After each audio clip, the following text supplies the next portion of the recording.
देश और प्रदेश की राजनीति में पिछले कई महीनों से जिस मुद्दे पर सबसे ज्यादा सियासी संग्राम देखने को मिला, आज उस पर सुप्रीम कोर्ट की मोहर ने बहस को एक नया मोड़ दे दिया है। एसआईआर को लेकर विपक्ष लगातार सरकार पर सवाल उठा रहा था।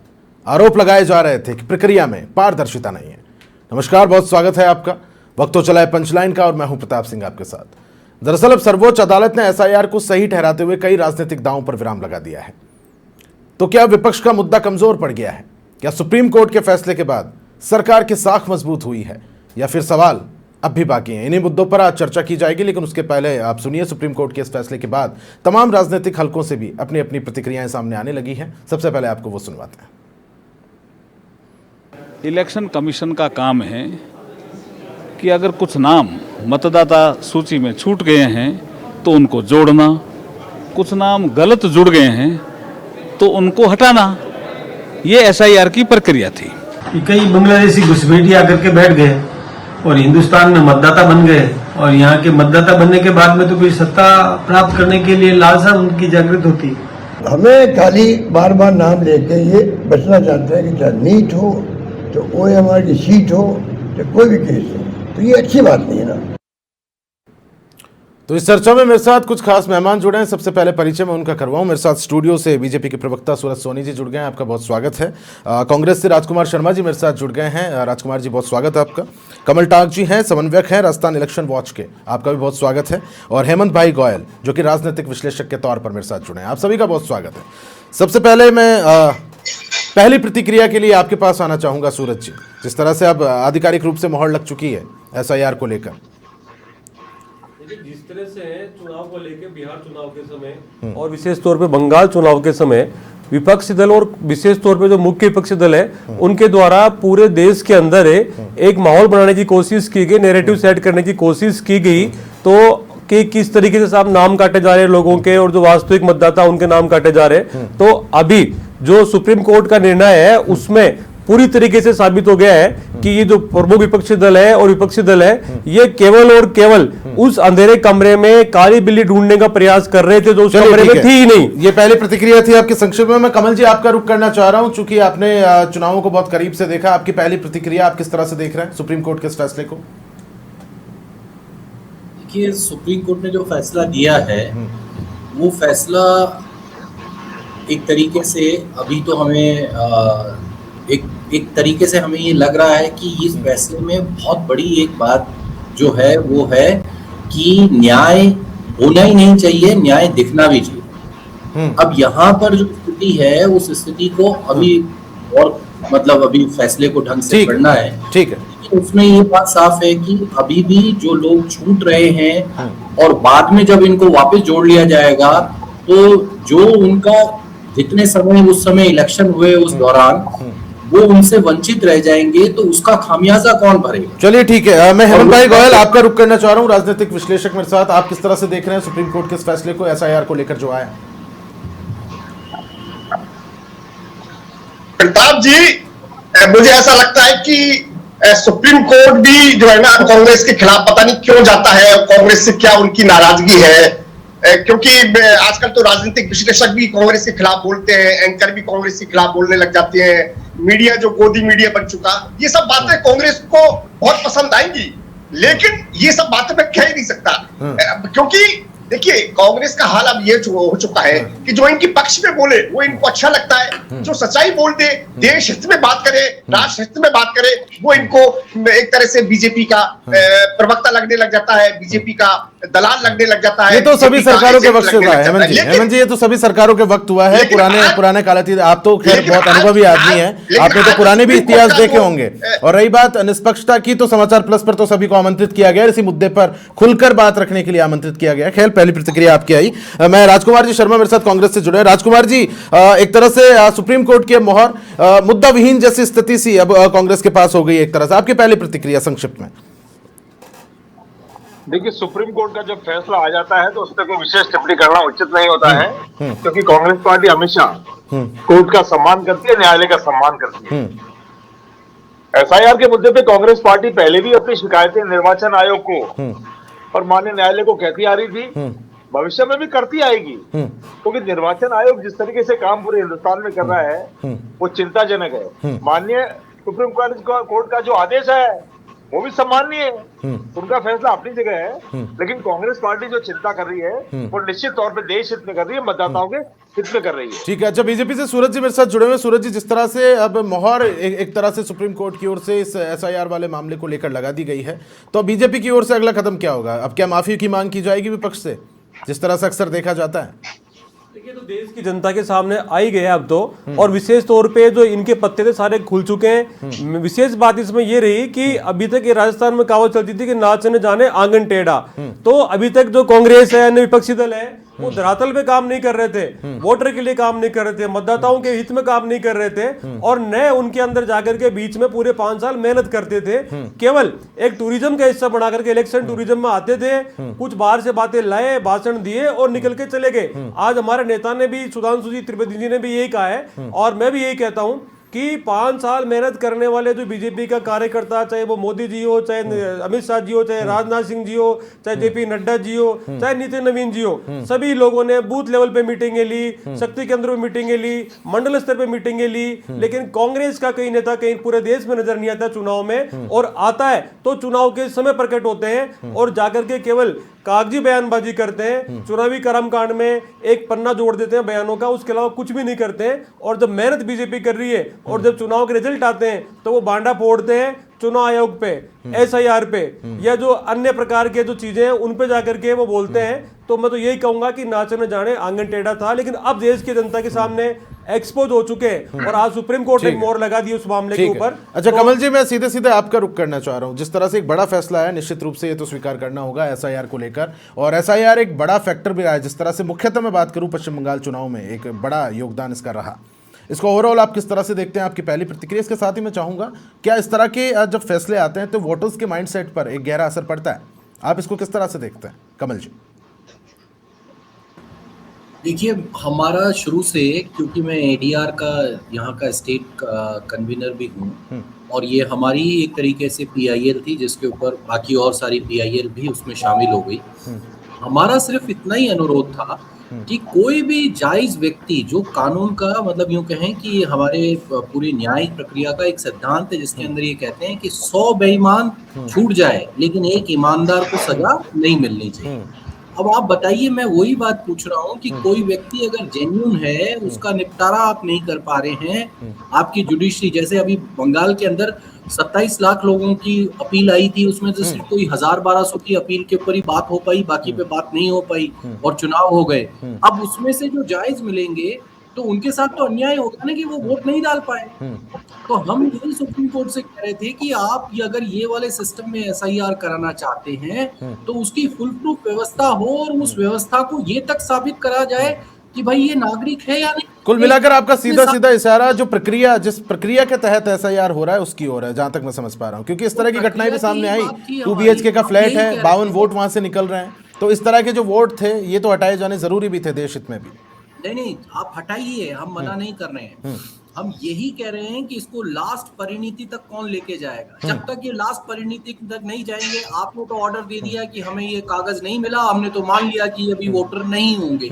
यहीं पर सवाल है न्याय के सिद्धांत का, जो सुप्रीम कोर्ट को तय करना था कि कोई भी 99 बेईमान आदमी बच जाए, एक ईमानदार आदमी को सजा नहीं होनी चाहिए। अगर ये जेन्युइन आदमी थे, इनमें से 5 भी थे और उनको आपने सजा दे दी वोट नहीं करने की, तो ये फिर सुप्रीम कोर्ट का न्याय किस तरीके से? हेमंत जी, मैं आपका रुख करना चाह रहा हूँ। जी हेमंत जी, मैं आपका रुख करना चाह रहा हूँ। जिस तरह से एसआईआर एक बड़ा मुद्दा बना था, क्या आपको लगता है कि विपक्ष इस मुद्दे के हवाले से ठीक ठाक ओवरटेक कर रहा था सत्ता पक्ष को, और अब ये मुद्दा चुप करा दिया गया? देखिए प्रताप जी, दरअसल समस्या क्या है कि कांग्रेस के युवराज राहुल गांधी, जिनके पिताजी देश के प्रधानमंत्री रहे, जिनकी दादी देश की प्रधानमंत्री रही, जिनके पिताजी के नानाजी देश के प्रधानमंत्री रहे, अब वो ये चाहते हैं कि मैं प्रधानमंत्री क्यों नहीं बन पा रहा? क्या एंटी इनकम्बेंसी नरेंद्र मोदी के खिलाफ काम क्यों नहीं करती है? क्यों नहीं इनको बीजेपी को प्रभावित करती है? उनकी समस्या ये है।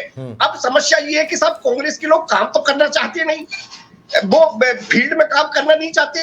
खुद राजस्थान के गोविंद डोटासरा जो प्रदेश अध्यक्ष है वो कई बार कह चुके हैं कि हमारी कांग्रेस में लाठी कोई खाता है, मलाई कौन खाता है, मलाई लेने वाले बाद फील्ड में नहीं दिखते। अब काम आप करना नहीं चाहोगे। अरे भाई, बीजेपी के छोटे से कार्यकर्ता से लेके और इनके राष्ट्रीय अध्यक्ष और इनके प्रधानमंत्री और इनके गृह मंत्री, तमाम लोग चाहे कैसा भी मौसम हो, कैसी भी परिस्थिति हो, वो फील्ड में काम करते हैं, बूथ तक जाते हैं। तो अगर आप काम नहीं करोगे तो फिर आपकी पार्टी कैसे सत्ता में आ पाएगी? तो अब आपने बिहार में देखा ना, बिहार में घूम घूम कर इन्होंने चुनाव चोरी का आरोप लगाया, एसआईआर को मुद्दा बनाया, लेकिन उनके सहयोगी तेजस्वी यादव ही उस मुद्दे पर आगे नहीं चल पाए, वो भी उस मुद्दे से दूर हो गए। तो दिक्कत ये है। अब आप ये कहते हैं सब कि सब पश्चिम बंगाल में, अरे पश्चिम बंगाल में तो 91 लाख वोट कटे ना, तमिलनाडु में तो 97 लाख वोट कटे, वहां पर बीजेपी क्यों अपनी स्थिति मजबूत नहीं कर पाई? तो क्या एसआईआर कटने से कांग्रेस को ही नुकसान हुआ? नहीं, ऐसा नहीं है। अरे भाई, ये तो एक तरह से मतदाता सूची का शुद्धिकरण है,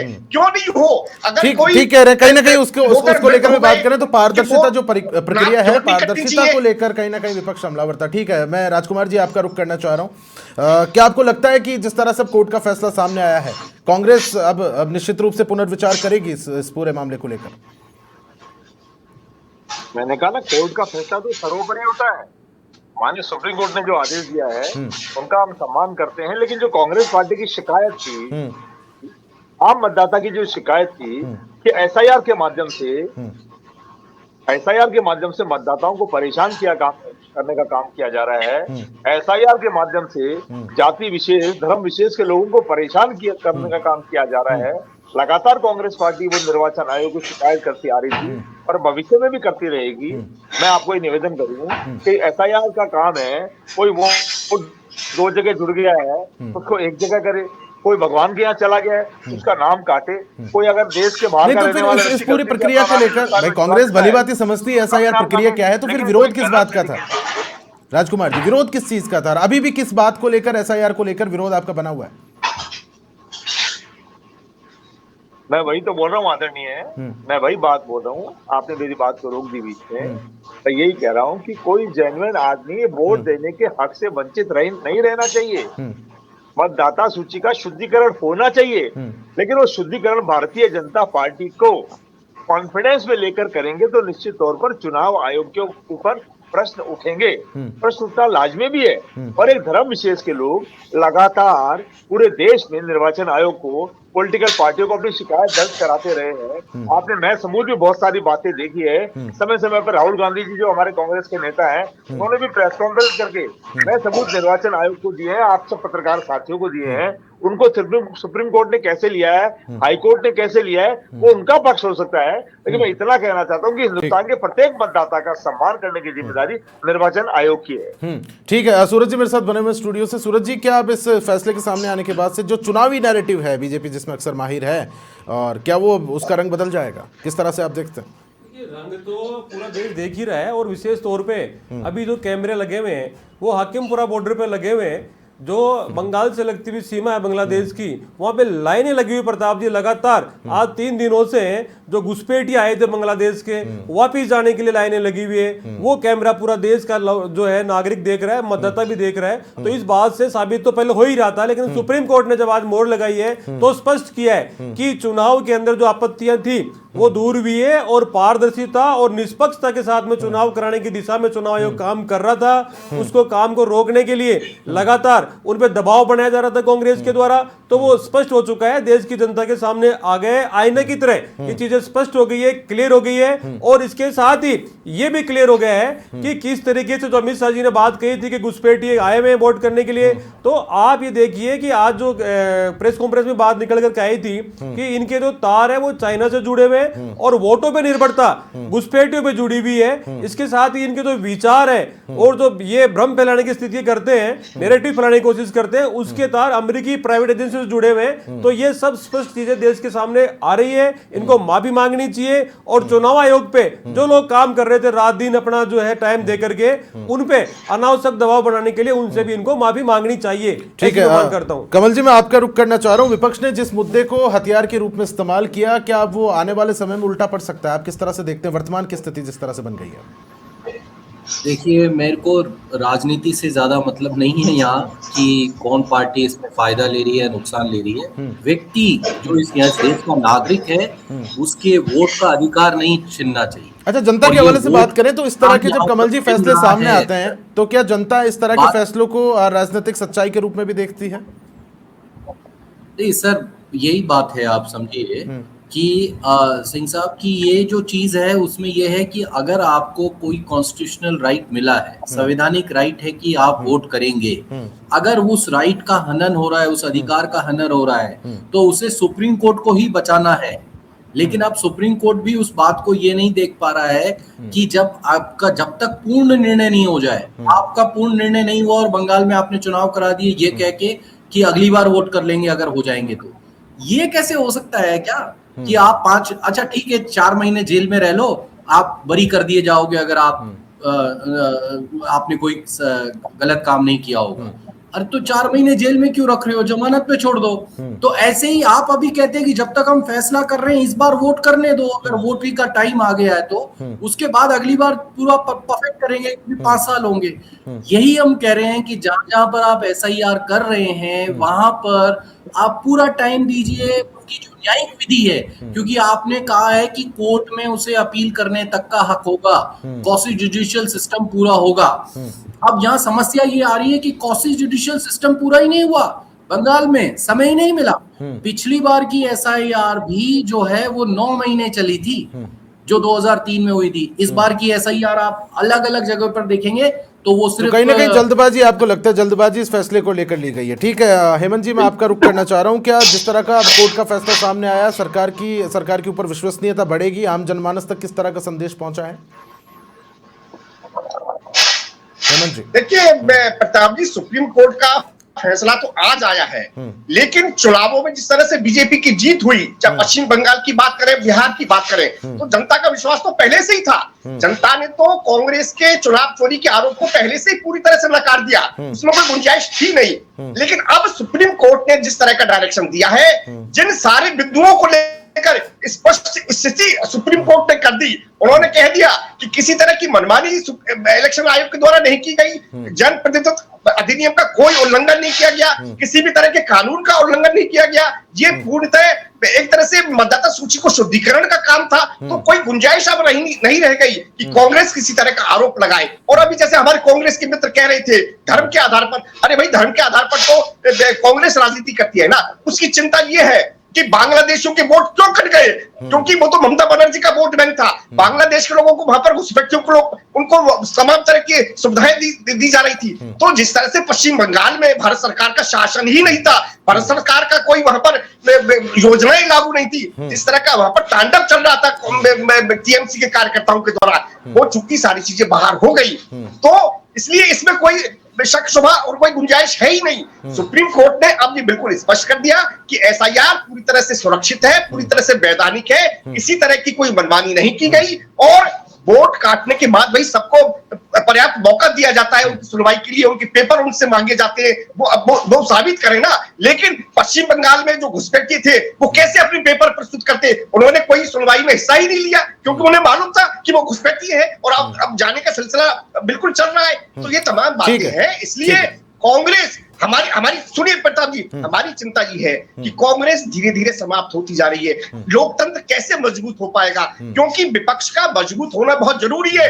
हमारी ये सबसे बड़ी चिंता है। कांग्रेस को खुद को सुधारना होगा, बीजेपी पर ध्यान देने की बजाय खुद को मजबूत करना होगा, कार्यकर्ताओं को मैं फिर से रुक करूंगा कांग्रेस से राजकुमार जी मेरे साथ बने हुए। राजकुमार जी, क्या आपको लगता है कि इस बार कांग्रेस थोड़ा जल्दबाजी में रही? पूरी कानूनी प्रक्रिया समझे, जिस तरह से SIR के मुद्दे को राजनीतिक रंग आप लोगों ने दे दिया और कहीं ना कहीं अब वो उल्टा पड़ा है। फिलहाल की स्थिति ये है, नया मुद्दा तलाश करना होगा, इसमें कोई दो राय वाली बात नहीं है, मंथन की आवश्यकता तो है। राजकुमार जी, मुद्दे तो कितने सारे हैं आप देख रहे हैं देश में, और देश के प्रधानमंत्री देश की भारतीय जनता पार्टी की सरकार मुद्दों से कैसे भटका रही है। मुद्दा तो चरम पर है, महंगाई का चीख मार मार के बोल रहा है हर घर हर रसोई नहीं सहेंगे महंगाई की मार, अब की बार मोदी सरकार। नहीं तो क्या ये जनता तक कन्वे होने में कहाँ समस्या आ जाती है राजकुमार जी? मतलब गोयल साहब नहीं बोलेंगे, सोनी साहब नहीं बोलेंगे, नहीं, ये जनता तक ये जो मुद्दे आप उठा रहे हैं, ये कन्वे करने में कहाँ दिक्कत आ जाती है? 2-3 हजार रुपए का असर पड़ गया एक एक घर के ऊपर। अच्छा, बीजेपी की ओर से कहा गया कि वैश्विक संकट है, तो सभी देशों पर इसका असर है, फिर भी भारत में बहुत कम पड़ा है। आप किस तरह से देख रहे हैं? बीजेपी स्वीकार करे, हिंदुस्तान के मतदाताओं को, हिंदुस्तान के लोगों को, विपक्ष को कॉन्फिडेंस मिले, चर्चा करे।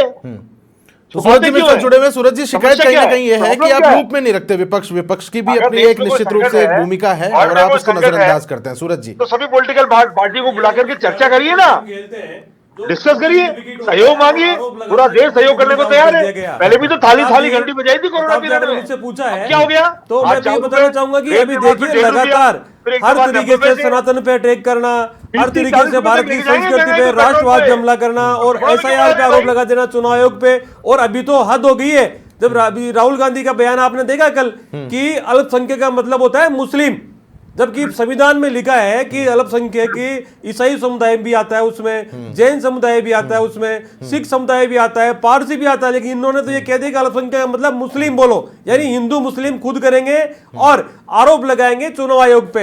हिंदू मुस्लिम खुद करेंगे और आरोप लगाएंगे, देश की जो व्यवस्था है उन पे आरोप लगाएंगे। बीजेपी पे आरोप ये है कि विपक्ष की भूमिका आप और कमजोर कर रहे हैं और एक हेल्दी विपक्ष जरूरी है हेल्दी लोकतंत्र के लिए। देखिए, मैंने तो पहले ही कहा है कि ये तो खुद ही हिट विकेट हो रहे हैं और इस तरह के बयान देंगे। इतने महान नेता विश्व के इनके पास में है जो पूरे चुनावों से पहले 5 साल तक कभी वियतनाम घूमते हैं, कभी निकोबार घूमते हैं, कभी कोलंबिया घूमते हैं और चुनाव में केवल टूरिज्म करने के लिए आते हैं। बिहार में देखा आपने, बिहार में SIR की रैली निकाली इन्होंने, नाव में बैठ के मछलियां पकड़ रहे थे। तो ये इस तरह के जो मुद्दे होते हैं, लोग समझते हैं कि हाथी के दांत दिखाने के हो रहे हैं, खाने के हो रहे हैं, ये खुद हिट विकेट हो रहे हैं। बीजेपी पे आरोप लगा रहे हैं, जो चिंता जाहिर कर रहे हैं हमको भी होती है कि कांग्रेस जो है देश के अंदर द्विदलीय व्यवस्था है, इनको खड़ा होना चाहिए, लेकिन नहीं हो पा रहे। और उसमें ऊपर भी इस तरीके से है जो भाषा इनकी है विशेष तौर पे इनके नेताओं की, वो है कि बांग्लादेश के अंदर अखबारों में जा करके चुनाव में मोदी के विरोध में बयान दे रहे हैं, छाप रहे हैं। यानी आपकी आत्मनिर्भरता बढ़ी हुई है बांग्लादेशी वोटर्स पे। भारत के जो मतदाता है, भारत के जो आज लोग वोट कर रहे हैं, उन पे आपका भरोसा नहीं है। ठीक बांग्लादेशियों का आधार पर। अच्छा कमल जी, मैं आपका रुख कर रहा हूं। क्या अब जो जिस तरह से ये मुद्दा है वो राजनीतिक प्रोपोगेंडा बनाम न्यायिक सत्य की जो एक बड़ी बहस बनता जा रहा है, आप इसको किस तरह से देख रहे हैं? हमारा अभी भी यही कहना है कि सुप्रीम कोर्ट को अभी भी इस प्रक्रिया को और दुरुस्त कराने की व्यवस्था करनी चाहिए और उस दुरुस्त व्यवस्था के अंदर आपको अभी टेम्परेरी इंजेक्शंस रिलीफ का देना चाहिए था जनता को। ना कि हम नहीं कह रहे हैं कि SIR नहीं करना है, हम नहीं कह रहे हैं कि आप गलत लोगों को मत निकालो, ये सब करो, लेकिन वही बात न्याय का प्रिंसिपल जो है वो उस सिद्धांत को क्यों भूल रहे हो कि एक भी ईमानदार आदमी को सजा नहीं होनी चाहिए। यहाँ पर एक भी जेन्युइन वोटर नहीं छूटना चाहिए, ये उसका जन्मसिद्ध अधिकार है इस देश में नागरिक होने के नाते, लेकिन वो ही छूट रहा है। तो अगर वो छूट रहा है क्योंकि वो प्रक्रिया की कमी रह रही है, प्रक्रिया में एक बार बिल्कुल क्लियर करेंगे। ठीक है, मेरे पास समय की थोड़ी सी कमी है, मैं क्लोजिंग स्टेटमेंट की ओर आ रहा हूँ। क्लोजिंग स्टेटमेंट की ओर सबसे पहले राजकुमार जी, मैं आपका रुख कर रहा हूँ, संक्षिप्त में आपकी आखिरी प्रतिक्रिया इस फैसले को लेकर। देखिए प्रताप जी, चुनाव आयोग को अपनी निष्पक्षता और ईमानदारी हिंदुस्तान के मतदाताओं के मन में बैठानी होगी। सुप्रीम कोर्ट का फैसला अपनी जगह है, लेकिन सरकार की जितनी भी एजेंसियां हिंदुस्तान में काम कर रही है, उन एजेंसियों ने अपना जो विश्वास हिंदुस्तान की जनता में खोया है, ये खुद एजेंसियां सोच के बैठ के विचार करे कि उनके ऊपर बार बार ये प्रश्न उठते हैं तो क्यों उठते हैं। हिंदुस्तान के मतदाता है ये सब लोग, हिंदुस्तान की सरकार को इन्होंने वोट देकर के चुना है। हेमंत जी, आपकी आखिरी प्रतिक्रिया। ठीक है राजकुमार, ठीक है हेमंत जी, आपकी आखिरी प्रतिक्रिया।